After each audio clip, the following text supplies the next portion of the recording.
নমস্কার বন্ধুরা, Piyali lifestyle with village ফুডে সকলকে স্বাগত জানাচ্ছি। আজকে আমি একটা চালতা নিয়ে এসেছি। চালতাটা কাটাছো একটা ডাল তোমাদের সাথে শেয়ার করবো, আর ভিডিওটা স্কিপ না করে প্রথম থেকে শেষ পর্যন্ত দেখতে থাকো।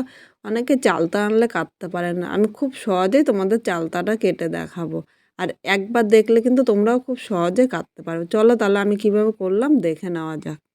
উনানে কড়াইটা বসিয়ে দিয়েছি, এর মধ্যে আমি জল দিয়ে দিলাম, চামচ লবণ দিয়ে দিলাম। এবার জলটা গরম হতে থাক, এর মধ্যে আমি আরেকটা জিনিস করে নিচ্ছি। এখানে আমি মুসুরি ডাল নিয়েছি 1 কাপ, তোমরা প্রয়োজন মতো নিয়ে নেবে। প্রথমে মুসুরি ডালটা আমি ভালো করে ধুয়ে নিচ্ছি। যে কোনো ডাল তোমরা রান্না করার আগে ভালো করে কিন্তু ধুয়ে নেবে। ডালের মধ্যে যে সাদা সাদা পাউডার থাকে তাহলে কিন্তু এইভাবে ধুয়ে নিলে পরিষ্কার হয়ে যায়। তবে ডালটা আমি 3-4 বার পরিষ্কার জলে ধুয়ে নিচ্ছি। বন্ধুরা, এখানে ডালটা আমি 4-5 বার ধুয়ে নিয়েছি পরিষ্কার জলে। এবার এই জলের মধ্যে আমি ডালটা দিয়ে দিলাম। এই সময় উনুনের আগুনটা জোরে দেবো, জোরে দিয়ে ডালটা আমি জাল দিয়ে নিচ্ছি। এখন কিন্তু আমি ডালের মধ্যে হাতা বা খুন্তি দেবো না, হাতা খুন্তি দিলে ডালটা সেদ্ধ হতে একটু সময় লাগে। আপনারা ডালটা দেওয়ার পর এই সময় কিন্তু হাতা খুন্তি দিয়ে নাড়াবেন না। এখানে একটা চালতা নিয়ে নিয়েছি। প্রথমে চালতাটা দেখো এইভাবে হাফ করে নিলাম। এই চালতাটা আমি 4 পিস করে নেব প্রথমে। বন্ধুরা, এখানে দেখো চালতাটা 4 পিস করে নিয়েছি। এবার যে মাঝের অংশটা এইটা কিন্তু হাতের মধ্যে লাগলে হাত পিছলে যাবে আর চালতাটা কাটতে খুব অসুবিধা হবে। এইটা দেখো আমি এই সাইড দিয়ে কেটে নিচ্ছি। এইভাবে কেটে নিলে কিন্তু তাহলে আমার হাতে আর লাগলো না, আর চালতাটা কাটতেও কিন্তু কোনো অসুবিধা হলো না। দেখো এটা কেটে নিয়েছি, আমার হাতের মধ্যে কিন্তু একটুও লাগেনি। এবার চালতার এই ভেতরেরগুলো আমি এইভাবে হাত দিয়ে ফেলে দিলাম।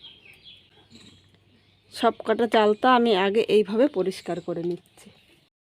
সব কটা চালতা এইভাবে পরিষ্কার করে নিয়েছি, আর এখানে আমি ভালো চালতাগুলো বেছে নিয়েছি আর খারাপ চালতাগুলো কিন্তু ফেলে দিয়েছি। চালতার এই সাইডে দেখো পাতলা অংশগুলো আমি কেটে ফেলে দিলাম, এই আঁশটা কেটে নিচ্ছি। আর এইভাবে কেটে নিলে হাতে কিন্তু একটুও পিছল হবে না, চালতা কাটতে কিন্তু কোনো অসুবিধাও হবে না। অনেকে ভয়ে চালতা কাটতে চায় না, কিন্তু আমি যেভাবে কাটলাম সেইভাবে কাটবেন, দেখবেন কোনো অসুবিধা হবে না।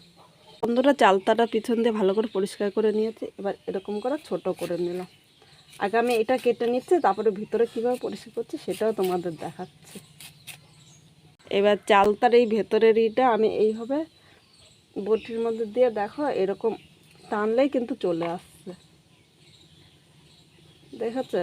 আমার এই ভিডিওটা যারা দেখবে তারা কিন্তু আর চালতা কাটতে ভয় পাবে না। অনেকে চালতা কাটতে খুব ভয় পায়। ভিডিওটা স্কিপ না করে প্রথম থেকে শেষ পর্যন্ত দেখতে থাকো, তাহলে অনেকে চালতা কাটতে খুব ভয় পায়। চালতা কাটার জন্য কিন্তু রান্নাও করতে চায় না।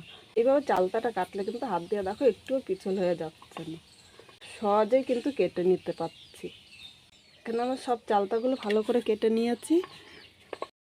এবার একটা বাটির মধ্যে আমি জল দিয়ে দিলাম। এটা কিন্তু ঠান্ডা জল দিয়েছি, এখানে গরম জল দেওয়ার দরকার নেই। দিয়ে দিলাম আমি 1 চামচ হলুদ। হলুদটা জলের সাথে ভালো করে মিশিয়ে নিয়েছি। এবার এর মধ্যে আমি চালতাগুলো 10 মিনিট ভিজিয়ে রাখবো, তাহলে চালতার যে লোদ লোদ ভাবটা সেই ভাবটা কিন্তু আর থাকবে না। এই সময় চালতা দিয়ে ডাল করলে ডালটা কালো হয়ে যায়, তাহলে কিন্তু আর ডালটা কালো হবে না। এইভাবে আমি 10 মিনিট ভিজিয়ে রাখছি। চালতাটা কাটতে কাটতে দেখো ডালের মধ্যে কত সাদা ফেনা উঠেছে। এবার এই ফেনাগুলো আমি হাতা দিয়ে তুলে নিচ্ছি। অবশ্যই কিন্তু এই ফেনাটা তোমরা হাতা দিয়ে তুলে নেবে। আর ডালের মধ্যে আমি হাতা খুন্তি কিছুই লাগানি। দেখো ডালটা কিন্তু অনেকটাই সেদ্ধ হয়ে গিয়েছে অল্প সময়ে। এইভাবে করলে ডালটা কিন্তু অল্প সময়ের মধ্যে সেদ্ধ হয়ে যায়। সেদ্ধ করে ডালের থেকে আমি ফেনাগুলো তুলে নিয়েছি। এবার ডালটা আমি সেদ্ধ করে নিচ্ছি। বন্ধুরা, এখানে দেখো ডালটা আমি 4 মিনিট সেদ্ধ করে নিয়েছি, আর কত তাড়াতাড়ি সেদ্ধ হয়ে গিয়েছে। এইভাবে হাতা বা খুন্তি না লাগালে ডালটা কিন্তু তাড়াতাড়ি সেদ্ধ হয়ে যায়। এবার ছোট একটা টিপস তোমাদের সাথে শেয়ার করছি। রান্নার সময় আমাদের কাছে হাতের সামনে অনেক সময় ডাল ঘুটনি থাকে না। এইভাবে ডালের মধ্যে আমরা খুব বেশি জল দেবো না, অল্প জল দিয়ে ডালটা ভালো করে সেদ্ধ করে নিলে দেখো হাতা দিয়ে করলে কিন্তু ডালটা একদম মিহি হয়ে যাচ্ছে। এখানে কিন্তু ডাল ঘুটনি আর লাগছে না। সহজেই কিন্তু আমাদের রান্নার সময় অনেকটা কাজ কম লাগছে, আর বাসনও কিন্তু কম লাগাতে হচ্ছে। দেখো ডালটা কিন্তু একদম মিহি হয়ে গিয়েছে, এর মধ্যে আর দানা দানা ভাব নেই। এবার এর মধ্যে আমি উষ্ণ গরম জল দিয়ে দেবো। অবশ্যই কিন্তু তোমরা উষ্ণ গরম জল দেবে, ঠান্ডা জল দিলে কিন্তু ডালটা খেতে ভালো লাগবে না।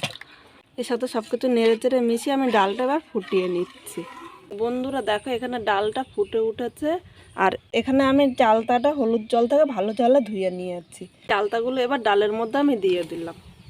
3টে কাঁচা লঙ্কা দিয়েছি, তোমরা ঝাল যেরকম খাবে সেই হিসাবে নিয়ে নেবে। প্রথমে ডাল সেদ্ধ হওয়ার সময় আমি লবণ দিয়েছিলাম, তাই এই জায়গায় আমি অল্প লবণ দিলাম। অবশ্য লবণটা কিন্তু স্বাদ অনুযায়ী দেবে। এর মধ্যে আমি হাফ চামচ হলুদ দিয়ে দিলাম। এবার সব কিছু নেড়েচেড়ে আমি এভাবে মিশিয়ে নিচ্ছি। এবার ডালটা আমি ভালো করে ফুটিয়ে নিচ্ছি। আর এইভাবে একবার ডাল রান্না করে দেখবে, খেতে কিন্তু খুব ভালো লাগে। 5 মিনিট ডালটা ফুটিয়ে আমি একটা পাত্রের মধ্যে নামিয়ে নিয়েছি। কড়াইয়ের মধ্যে তেল দিয়ে দিলাম, 2টো শুকনো লঙ্কা সম্বার দিয়ে দিয়েছি, আর দিয়ে দিলাম সর্ষে সম্বার। সর্ষেটা কিন্তু এখন আর ফুটছে না। এবার আমি এর মধ্যে ডালটা দিয়ে দিলাম, নেড়েচেড়ে এইভাবে মিশিয়ে নিচ্ছি। আর এই সময় উনানে আগুনটা মিডিয়াম দেবো, খুব বেশি জোর না আবার খুব বেশি আস্তে না। এবার এর মধ্যে আমি 1 চামচ চিনি দিয়ে দিলাম। অবশ্যই কিন্তু তোমরা মিষ্টি দিও, মিষ্টি দিলে কিন্তু এই ডালটা খেতে খুব ভালো লাগে। মিষ্টিটা নেড়েচেড়ে মিশিয়ে আমি 2 মিনিট জাল দিয়ে নিচ্ছি। আমার এই ভিডিওটা কীরকম লাগলো অবশ্যই একটা কমেন্ট করে জানিও কিন্তু। এবার এখানে দেখো ডালটা হয়ে গিয়েছে, আমি একটা পাত্রের মধ্যে নিয়ে নিয়েছি। আর এইভাবে গরম ভাতের সাথে এই টক ডালটা কিন্তু দুর্দান্ত লাগে খেতে।